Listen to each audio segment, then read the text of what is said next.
name is Jess, welcome to my channel.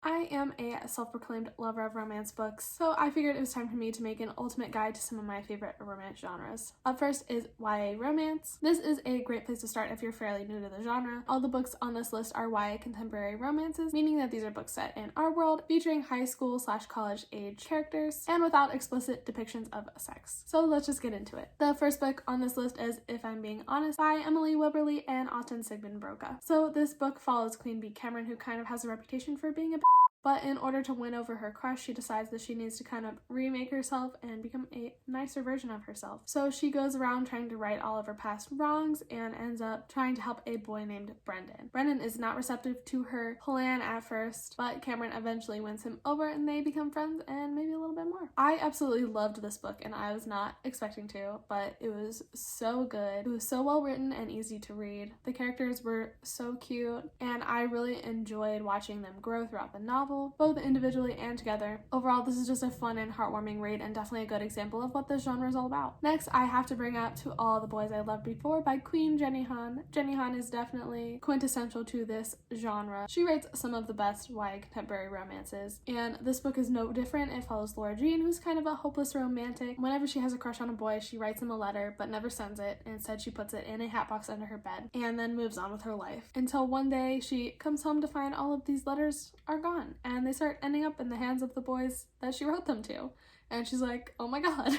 Hilarious and adorable hijinks ensue. This also has like a fake dating trope in it, which is super cute. This is overall probably one of the most well-known, and for a good reason, YA contemporary romance series. And this is just such a wholesome series. It's filled with baking and family and sister relationships. I love it. It makes me so happy. And we can't talk about Jenny Han without also talking about The Summer I Turned Pretty. So this is quintessential YA contemporary romance of the early 2010s, complete with a love triangle and everything. And even though it might be a little bit older and love triangles might be a little tired, I do think that this series is still worth a read. It is great and light and fun. And it's just the perfect kind of heartwarming beach read. So this follows a girl named Belly. I think it comes from Isabella. It's a weird name, but you get used to it, don't worry. And she spends the year waiting for summer, which she spends at a beach house with her mother's best friend, and her mother's best friend's two sons, who of course are both in love with her, and she has to decide which one she loves back. It's really just lovely and fun. I just flew through these when I read these, and they're so sweet and I definitely would still recommend them. Next is Amy and Roger's Epic Detour by Morgan Matson, because while we're at it, here's another throwback. This book follows Amy and Roger, who are old family friends, and they embark on a cross-country road trip to move Amy from California to her new house in Connecticut. Throughout their journey, they learn about themselves and each other, and that they might just be perfect for one another. I really loved this book. It is definitely my favorite Morgan Matson to date. Morgan Matson's another very popular YA contemporary romance author, but this is definitely my first and favorite of hers. This is such a fun book because it also includes playlists that Amy and Roger are listening to while they're driving cross country, so you can kind of listen along and experience what they're experiencing along with them, and it's just really fun. And overall, I loved it. It's definitely a true classic of the genre, and you should for sure read it if you're looking for something lighthearted and fun. Next, I want to talk about Lola and the Boy Next Door by Stephanie Perkins. Stephanie Perkins is another well-known name in the genre, and while Lola's book sister Anna is problematic as Lola is wonderful and didn't do anything wrong.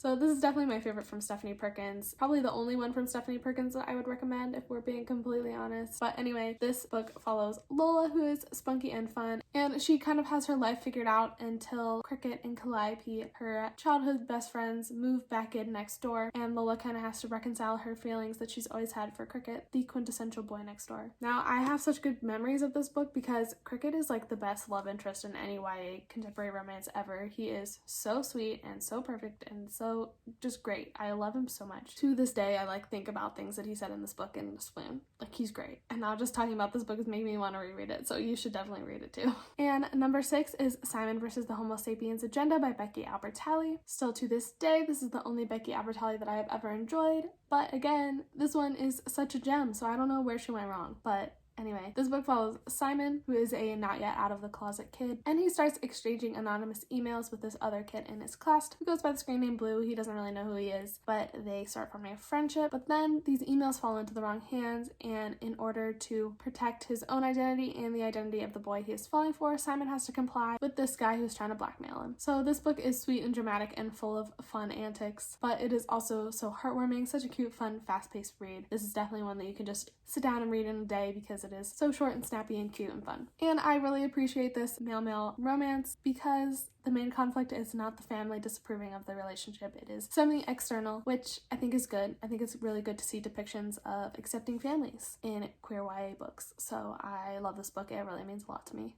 and you should for sure read it. Next, I want to talk about I'll Be There by Holly Goldberg Sloan. This is also a book from the early 2010s, but it is definitely one that flew under the radar quite a bit, although I'm really not sure why because it is great. So this book follows Emily and Sam. Emily is a regular girl with a regular family, but Sam, on the other hand, is a boy from the other side of the tracks with an abusive father and a sick brother. So when they meet, they share an instant bond, and their lives and fates become intertwined, and it's really a beautiful story. I loved reading this. It is definitely one of the more emotional reads on this list, but it's still excellent. The writing is lyrical and beautiful and fast-paced, and Emily and Sam's relationship is definitely one you'll find yourself rooting for. Next on this list is Prince Charming by Rachel Hawkins. This book follows Daisy, who is sister to the soon-to-be Princess of Scotland. So she doesn't want to be in the spotlight, but she's kind of thrust into it because of who her sister is planning to marry. And Miles, who is the prince's younger brother's best friend, is appointed to help Daisy kind of acclimate to royal life. But things might not go exactly as planned, and Miles and Daisy kind of start falling for each other. This story is absolutely adorable. The banter is amazing between these characters. You just like fall in love with them because they are so funny and so perfect for each other. They are definitely one of my favorite couples in YA. They play off of one another so well and really make each other better versions of themselves. This book is so much fun, and I would definitely recommend you read it if you haven't. And then following up with that, Her Royal Highness by Rachel Hawkins is a companion novel to Prince Charming, and it is also amazing. So good. So this is a female-female romance. It follows the prince's younger sister, Flora, and a girl named Millie, who become roommates at this boarding school, and they instantly dislike each other because Flora is a spoiled princess and Millie is a scholarship kid. But then they slowly grow on each other and become friends, and then become more, and it becomes a classic case enemies to lovers, and it is amazing. So good. So Flora and Millie's relationship progression is so fun. And again, Rachel Hawkins is like the best at writing banter between her main characters. If you're looking for a good YA contemporary romance with a female-female main couple, I definitely would recommend this. Next on this list is Autoboyography by Christina Lauren. This is another book following queer characters. So Christina Lauren is one of the most popular adult romance authors out there right now, especially here on BookTube, so you've probably heard of them before, but I believe this is their only YA and only male-male romance. But honestly, it's my favorite book of theirs, so they should probably do something about that and write more of these. Anyway, this book follows Tanner, who, when his family moves from California to Utah during his senior year, ends up back in the closet in order to not cause any drama for him or his family. But then he finds himself falling for this kid named Sebastian, who is a devout Mormon and also the TA of his writing class. So this story is definitely a little bit more intense than some of the others on this list because it does explore the relationship between Mormonism and queer relationships, but that's just part of what makes this book so wonderful. It is a great exploration of faith and finding yourself and self-love and how all of those things can affect a relationship. I really love this book with my whole heart. It is so good. I love it absolutely to death, and I definitely recommend you read this one. And last but not least, we have Emergency Contact by Mary H.K. Choi. Some people do categorize this book as a new adult romance because the characters are a little bit older and in college, but there is no graphic depiction of sex in this book, so I do not consider it new adult. I consider it YA, and I think it fits in with the rest of the books in this category. So this story follows Penny, who is in her first year of college, and also Sam, who is a boy who is down on his luck and kind of sleeps on a mattress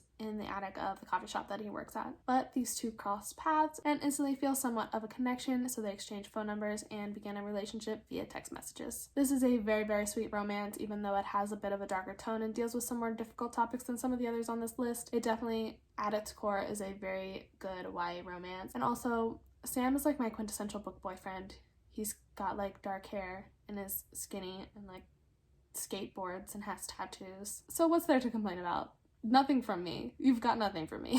But yeah, I really love this story. You definitely should check it out. And that is my freaking annoying list of 11 by contemporary romances. I don't understand why I couldn't make it 10 or 12 or whatever, but there's 11. So we're gonna I'm gonna have to deal with it. You probably don't care, but anyway, I really love all of these books on this list. I rated them all either 4 or 5 stars, and I would definitely recommend that you check out any of them that sound interesting to you, because you are going to be in for a treat no matter which one you pick. And as I said again, these books are perfect if you are trying to find your bearing in this genre, as YA romance is definitely a good place to start to ease yourself in. But yeah, thanks so much for watching this video. If you enjoyed, definitely subscribe down below, give me a thumbs up. All relevant links, including all the books mentioned, will be down in the description below. And thanks again. I'll see you in the next one.